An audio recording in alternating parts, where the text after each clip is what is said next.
Hey guys, what's up? Kil2 here. I've tried to record this like 7 times, but I'm super boring. So this time I'm not going to be boring. Uh, Retribution is here. I posted a video kind of pretending it wasn't where I was flying that Brutix around. This video I want to focus on new Retribution stuff. So I've got a couple cruiser clips and a little MJD stuff. I want to see what you guys think about micro jump drives, and I've been fiddling around a lot trying to make them work for myself. So that's where we're going to start. But beforehand, real quick, I want to say thanks to everybody. YouTube comments, in-game people in local small Reddit thread have all been incredibly generous and awesome about me coming back to the game. So thanks a lot for all the support. So I'm going to throw a Dominic's fit up on screen for you guys to look at right now. And the concept is basically that MJDs are way cooler than I originally thought. I thought they sounded like garbage, but they kind of seem really awesome. And I think that the reason is they give you a different kind of mobility that we're used to in the game. You don't actually get to dictate range very much during a fight, except for the fact that you kind of isolate the grid, or you isolate the part of the grid that's very close to you in a fight where you have an MJD, because scram is the only thing that affects it. So as long as you can deal with the things that are close to you before you die that are scramming you, you can then leave. So you kind of, in a way, like you have to deal with damage coming from outside that, or EWAR or whatever, but you don't have to deal with being tackled by it, and it just changes the dynamic a lot. I think there's a lot of potential, and so I'm going to start these clips right now. They're real short. In this one, I had warped into a drag bubble in Syndicate. There was an Atron that tackled me and a couple Drakes nearby. I killed the Atron, and then things went, totally foobar like they usually do. All these tier 3 BCs came in, and usually I'd be dead, but with an MJD, I can use my double web Dominics to easily kill the Atron that's close by. And then when things start to look like I'm not going to get anything else done, I just turn on the MJD. I need about 10 seconds for it to spool up, and then as you're about to see, I go zooming 100k forward towards the middle of the system, leave all the tier 3 BCs behind, and easily warp to safety. And I think even though this isn't foolproof and it's been a disaster for me several times I've tried it, there's a lot of potential here. The ability to engage that kind of group, and even engage it in a situation where you're bubbled on a gate and tackled quickly. This is another example. I jump through a gate, immediately get webbed by a hawk, and I'm able to just zoom away again real fast from this fleet. It just offers some new opportunities, I think, and I'm really interested to see what people do with it. I'm still fiddling with it and trying to find a fit that I feel like is really effective at those short ranges during the start of a fight, but still has that option to leave the fight when it gets real bad. So I don't know. I just want to throw that out there. I want to get you guys thinking about that, because I think there's some potential there, and hopefully kind of see some new battleship stuff as a result of it. So that clip ends there. The next one is pretty straightforward, but I wanted to throw it in because I think it sort of sums up a lot of where Retribution's at right now, which is that caracols are dominating. Not caracols, cruisers. Cruisers are dominating. Caracols too, to a certain extent. I think Caracol's my favorite. I should have thrown the fit up for you by now. It's a ham fit. I've been fiddling a bit with the mids. You have a lot of options, but what I've sort of settled on is that you need to have a cap booster, especially for solo, because a lot of these cruisers hurt for cap real fast if you're trying to kite. The micro warp just eats it all up real quick, and I got frustrated with that. So I throw on the small cap booster, and all of a sudden the Caracol can burn infinitely, and even burn under newt pressure, which becomes really important. So I'm going to start this clip, and I probably should have started like 10 seconds ago, since some of that talking was not related to the fit. But what you're going to basically see is I jump in, and there's an outlaw hurricane on the gate, and I just throw a point on him. He reaggresses me, so I don't have gate guns on my side.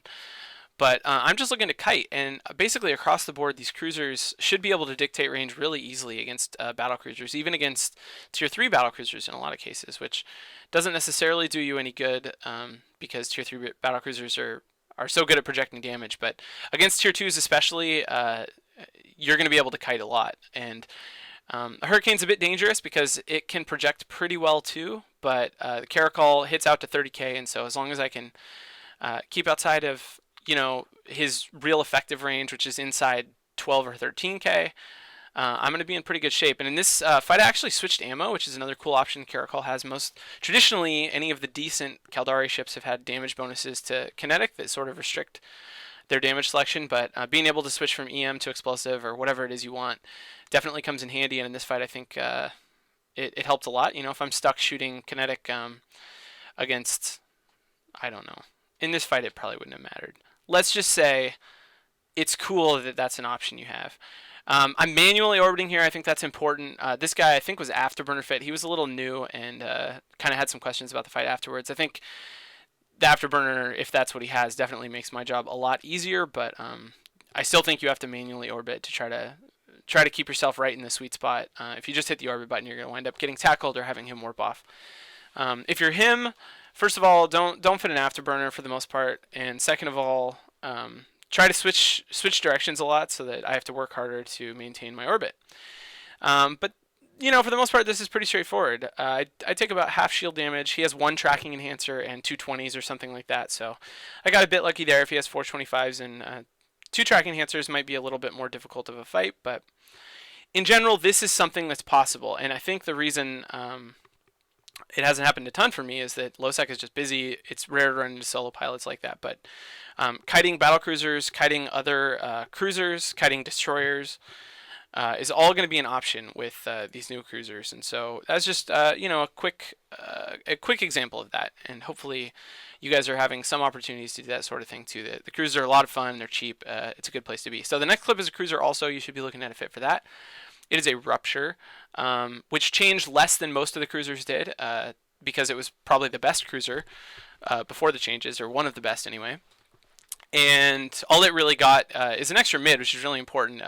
It boosts its effective HP in the shield fit, which I'm using by quite a lot, and it doesn't even give up anything really. I still have a medium newt, which gives me a good option against frigs, but otherwise you're basically looking at a traditional shield Rupture. And I think the main reason I'm going to start this clip right now, the main reason I wanted to show you this clip is I feel like this clip sort of again sums up a lot of changes about Retribution. So this fight is when I jump in, there's Falcon, which is the main thing I'm concerned about. It cloaks right away. But then if you look at the rest of the grid, Purifier, Manticore, Rupture at this point, there was a Corax a bit ago, it jumped out, and then a second a Thorax is going to show up. And what this means is that you have a whole different sort of problem than you would have before. You never would have seen Rupture Thorax on a gate camp like this in the past. And so now bigger ships in a way are more vulnerable. Like my Talos would be at serious risk of getting hard tackled quick by a cruiser in this situation. But now my cruiser has more potential targets available to it. I can actually think about engaging this because if I can isolate something, I can kill almost no matter what it is in this fight. If I can get away from the Falcon, I can kill almost anything that chases me, whether I can get close to a stealth bomber, a frig of some kind, or one of those cruisers. So in a way, you have a whole new set of engagements that are open to you, which is really great. So anyway, I kind of skirt around the outside of this fleet for a little while, get clear of the bubbles, and get the Falcon to decloak again and jam me. And then just see if anything's interested in chasing. And I'm just watching radial velocities, seeing what's going on. And I just noticed there that Thorax is picking up speed. He's probably overheated right now, either that or linked, but I think he's actually overheated because he slows down later. And he's closing on me. So now my job is just to get as far as possible from the Falcon so I don't get jammed. And not get close, not get hard tackled by the Thorax while I'm still jammed. Because I'm going to be way better at applying damage to him the farther I am away from him. Like he gains an advantage on me the closer he gets. And so I'm just trying to stretch my heat on my micro warp as far as I can to keep distance until after I get my lock back, which I got now. And then I just keep burning in a straight line. I end up sort of making a mistake related to that. The farther I burn in a straight line, the easier it becomes for the Falcon to potentially warp to our new position on the grid. And after about this point in the fight, the Falcon is actually far enough to warp, which is a problem. I think he may be in the bubble, so it takes him a minute to burn out of the bubble and be able to warp. But in the meantime, I'm just DPSing as hard as I can on the Thorax. I burned my micro warp out, but that's really no big deal because I'm scrammed anyway. It kind of makes it so I can't stay in the fight afterwards. But I'm going to be hurting for cap by then. Anyway, so I'm just DPSing, and I was able to get in enough damage early in the fight to make it so that even after he closes range, I'm okay. And then he tries to burn off and almost makes it. The Rupture, thankfully, projects really well, and I'm able to squeak in the last couple volleys to finish him off. And then at that point, the only thing close enough to me to even lock me is this Manticore and then the Falcon that comes in afterwards. But neither one of them seems to be able to point me, so I warp off. And so, yeah, I guess the point of showing you that is just to say cruisers are super good, and not only are they good, but they gain some extra viability by the fact that Retribution shifted the meta down a lot. You're going to see more cruisers, more frigs, more destroyers in Retribution than you would have seen before, which means cruisers have more potential targets. And so there you go. Hope you guys enjoyed that. Kind of a random one. Like I said, I've just been getting killed and killed and killed and killed. Partly because I'm an idiot, but anyway, hopefully more to come, and I hope you guys are having fun. I will see you next time.